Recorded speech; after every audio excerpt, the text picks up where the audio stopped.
Hi everyone, here we've got a VIVO V20 and let me share with you how to reset settings on this device.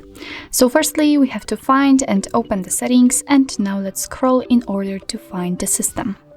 Now let's tap on reset options, and as you can see here, we've got the option reset all settings.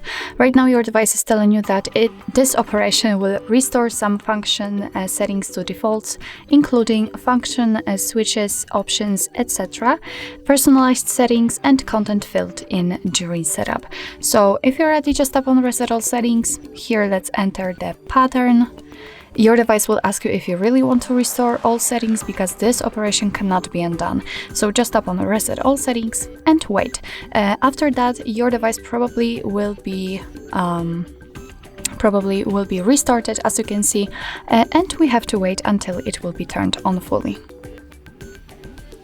After that, obviously, all the settings will be restored. So actually, we do not have to wait. Actually, this is it. This is how to reset settings in your VIVO V20.